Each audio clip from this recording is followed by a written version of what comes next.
Cześć, witajcie. Odkrywanie Szwecji, właściwie to przestałem liczyć. Te moje odkrywanie Szwecji trwa już dłuższy czas.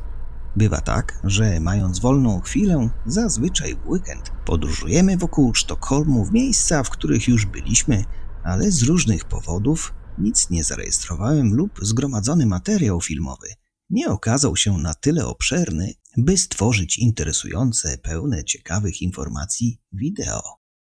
Takie materiały czekają sobie w mojej wirtualnej szufladzie na moment, kiedy mogę z nich stworzyć w miarę spójną relację.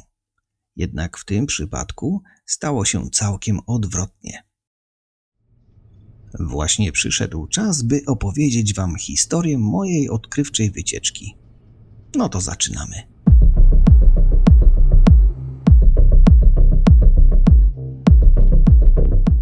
Był środek lata, weekendowe popołudnie. Wsiedliśmy do samochodu z zamiarem odwiedzenia znanego nam już wcześniej miejsca. Jeszcze wtedy nie sądziliśmy, że planowana krótka wycieczka okaże się całodzienną wyprawą i zobaczymy dużo więcej niż mieliśmy w planie.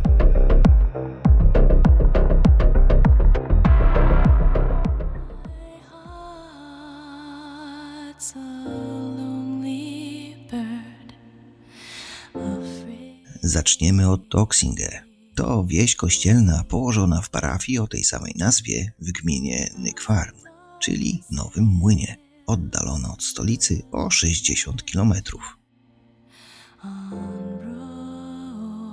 We wsi znajduje się kilka budynków o wartości kulturowej i historycznej. Zamek Toksinge Näsby z wielkim ogrodem, kościół Toksinge i dworzec kolejowy Toksinge Näsby. No cóż, niby nic szczególnego, mógłby ktoś powiedzieć. A jednak dla wielu turystów i okolicznych mieszkańców miejsce to kryje w sobie o wiele więcej. Co wyróżnia Toksinge wśród wielu podobnych miejscowości? Siądźcie wygodnie i poznajcie zalety tej miejscówki.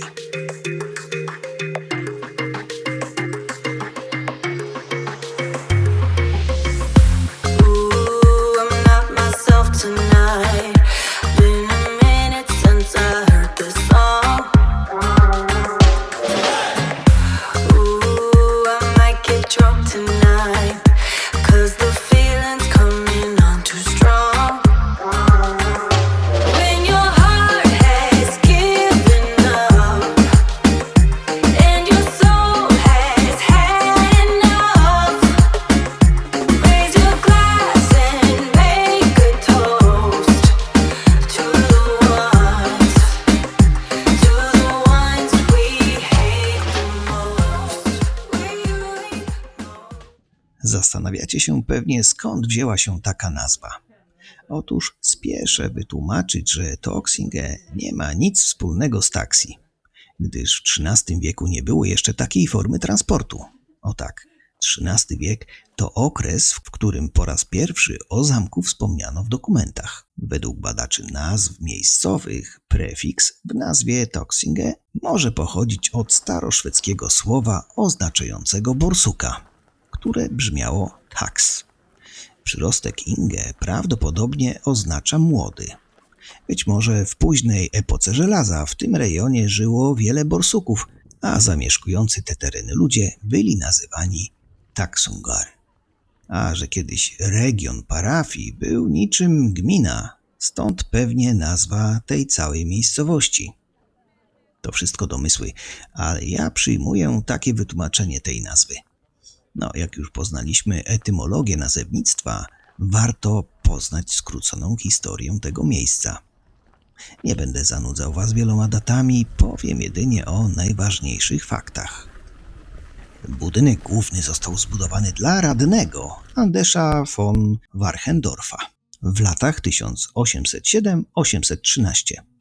Ostatnim prywatnym właścicielem posiadłości był Ernst Hörgren, który m.in. hodował tu konie. Po śmierci Hörgrena w 1969 roku gmina Södertälje przejęła majątek. Od 1999 roku budynek główny, skrzydła zamkowe, park i niektóre rezydencje państwowe są własnością gminy Nykwarn.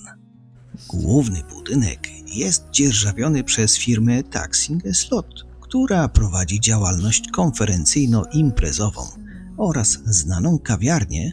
W kawiarni tej znajdziecie największy w Europie Północnej stół z ciastami, na którym znajdziecie 65 rodzajów domowych ciast i tortów. Można też znaleźć kanapki.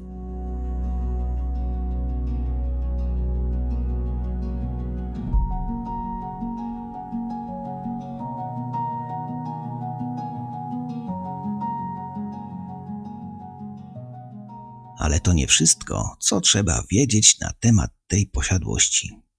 Gospodarstwo posiada ośrodek treningowy dla kusaków z miejscem na 100 koni, owalny tor treningowy o długości 1600 metrów oraz 6-kilometrową pętlę leśną. Gospodarstwo zajmuje powierzchnię około 500 hektarów i koncentruje się na produkcji nasion zbóż, uprawie i ogólnie pojętym rolnictwie. Od północy mamy Park Angielski.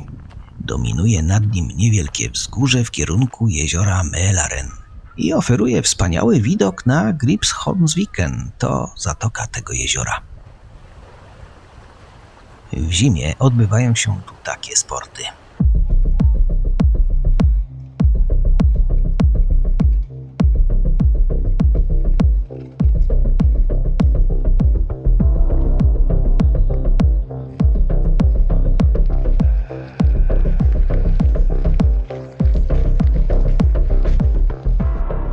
Te zdjęcia zrobiłem jakiś czas temu.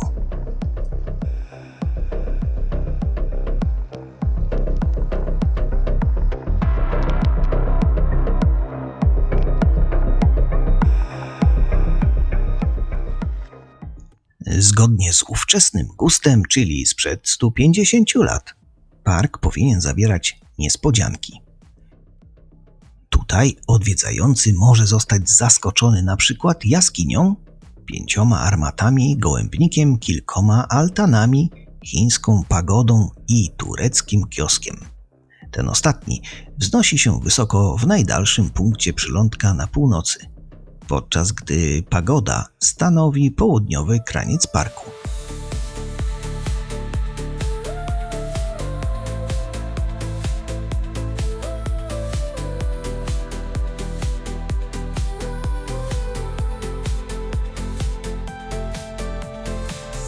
Ogród włoski znajduje się na południowy zachód od zamku i mieści się w jednej z oryginalnych oranżerii zamkowych. W jego centrum znajduje się fontanna. Prowadzi tu wysadzana drzewami aleja, zaczynająca się między budynkiem głównym a skrzydłem zachodnim i ciągnąca się w dół w kierunku jeziora, gdzie kończy się przy obecnie opuszczonym molo. Pomiędzy ogrodem włoskim a głównym podjazdem do zamku znajduje się ogród w stylu francuskiego baroku z przyciętymi żywopłotami z bukszpanu. Park Taxingen-Espy obejmuje również las bukowy, który został założony na dnie południowej części parku. Jest tu również 120-metrowa plaża, ale wróćmy na chwilę do zamku. Oprócz głównego budynku zamkowego są tu 2 skrzydłowe budynki, w których znajdują się sklepy, galeria i kawiarnia. Nie są to jedyne atrakcje oferowane w tym miejscu. Zamek ma długą historię związaną z końmi, szczególnie przez kłusactwo i hodowlę. O tym wspomniałem już na wstępie. Warto dodać, że ten zabytkowy budynek stajni, który dziś służy do organizacji różnych imprez i konferencji, jest również galerią sztuki i sklepem z ubraniami.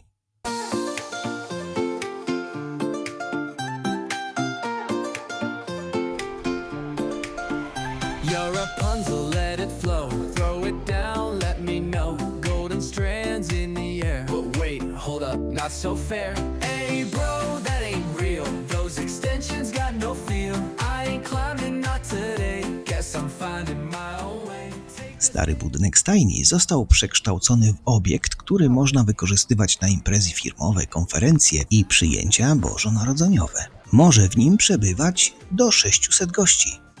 Kto by przypuszczał, że w takim miejscu funkcjonują tak różne biznesy?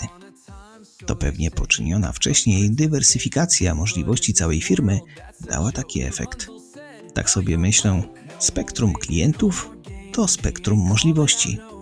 Czyż nie tak?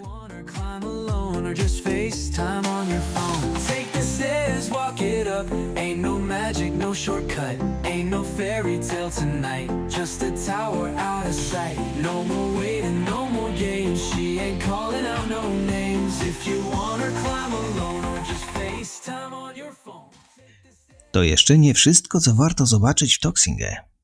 Wyjeżdżając z posiadłości, zatrzymujemy się przy kościele.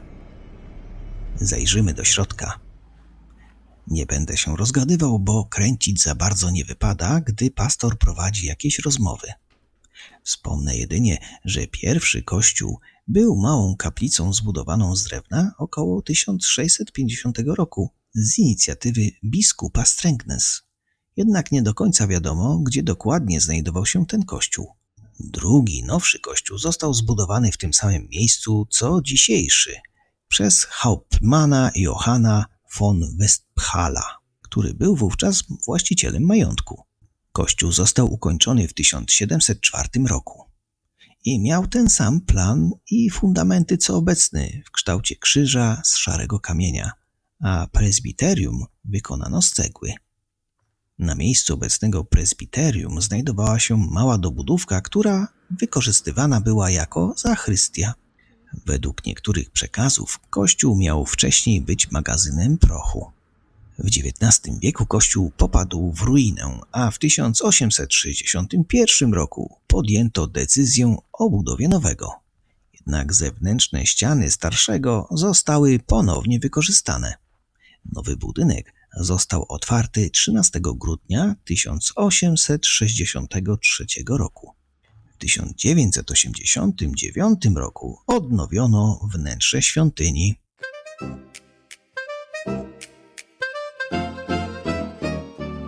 Przed nami stacja kolejowa, oczywiście Toxinghe.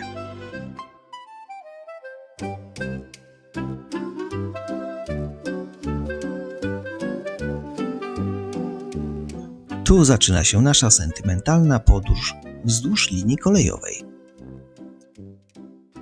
Życie w Toxinghe zmieniło się radykalnie, gdy pociąg dotarł do wioski we wrześniu 1895 roku. Teraz produkty rolne parafii mogły być transportowane pociągiem, a ludność poczuła bliskość Sztokholmu. Szybszy transport, który okazał się ekonomicznie korzystny, umożliwił inwestowanie w produkty mleczne w Näsby na skalę, o jakiej wcześniej nie marzono. Początkowo były 2 odjazdy dziennie, a podróż do Sztokholmu trwała 2,5 godziny. Na stacji mieściła się poczta i poczekalnia. Poczta została zamknięta w 1967 roku, ale poczekalnia, jak widać, pozostała. Stacja kolejowa Toxinghe Näsby była w użyciu do 1974 roku, a linia kolejowa była popularnie nazywana linią Eskilstuny. Zatrzymajmy się na chwilę. Czy wiecie, jaka była normalna waga mężczyzny i kobiety niemal 80 lat temu? Patrząc na tabelę na wadze, można powiedzieć, że normy wag były co najmniej inne, by nie powiedzieć zaniżone. No ale ludzie wtedy inaczej jedli. W 2009 roku zaprzestano również świadczenia tej usługi. No, ale to nie koniec. To, co najfajniejsze dla turysty, właśnie się zaczyna. Linia kolejowa na tej trasie została przebudowana na wąskotorową. Rozstaw szyn 600 mm, a sieć trakcyjna została po prostu zburzona. Teren stacji i budynek dworca zostały odnowione, a 28 maja 2011 roku Toxinghe Näsby zostało ponownie otwarte przez króla Karola XVI Gustawa oraz gubernatorów hrabstw Södermanland i Sztokholm. No czyli ruszyli z pełną pompą. Otwarcie linii umożliwiło podróż pociągiem pomiędzy 3 stacjami. To one: Ciekawość, jak wyglądają inne stacje oraz możliwość przejechania się koleją wąskotorową wpłynęła na kierunek naszego odkrywania okolicy. Więc pojechaliśmy tym tropem. Drogowskazy muzeum umiejscowione przy drodze idealnie skierowały nas do następnej stacji. Tu zobaczyliśmy o wiele więcej. Przyznacie, że klimat tego miejsca potrafi poruszyć wyobraźnią. Bocznica kolejowa, wagony, dworzec, ogólnie cała stacja, no i ten zapach robią tu niesamowitą robotę. Skąd ja to znam? Tylko ja i nieliczni wiedzą.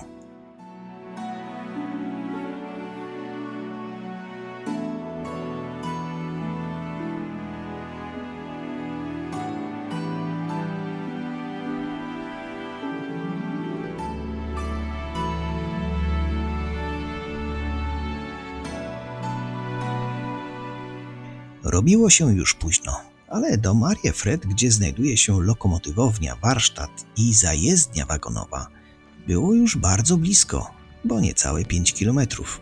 Postanowiliśmy sprawdzić, czy uda się nam sfilmować pociąg, a może nawet nim pojechać. Zaczęło padać, jednak dla nas to nie jest problem. Zaparkowaliśmy najbliżej jak się tylko dało i ruszyliśmy ścieżką prowadzącą od strony zamku. Te malutkie wagoniki może i wyglądają jak zabawki, jednak doskonale spełniały swoją rolę. Jak widać, transport różnego rodzaju towarów czy materiałów może odbywać się również za pomocą kolei tej mini albo mini kolei.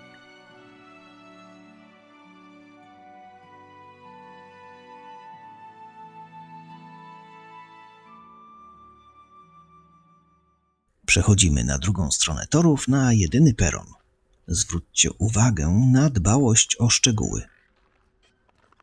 Odtworzono tu, nazwijmy to, kolejowe środowisko typowe dla okresu lat 1890-1910.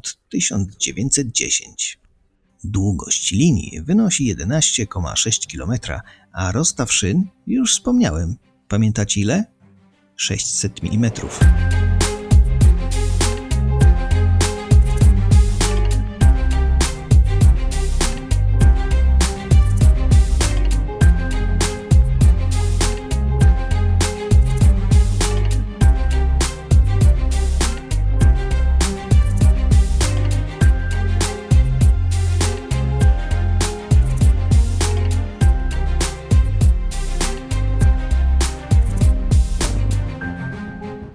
Miałem dylemat, czy sfilmować i zarejestrować całą oprawę, począwszy od sprawdzania wagonów, lokomotywy, poprzez wsiadanie pasażerów, zgodę na odjazd wydaną przez kierownika pociągu i wreszcie odprawę składu przez dyżurnego ruchu, czy kupienie biletu i ulokowanie się w pociągu. Na całe szczęście dla widzów nie rozsiadłem się w wagonie, tylko nagrywałem całe przedstawienie. Tak można nazwać rutynę przebranych w dawne stroje kolejarzy, którzy z wielką starannością i szacunkiem podchodzą do swojej pasji. Aż miło się ich ogląda.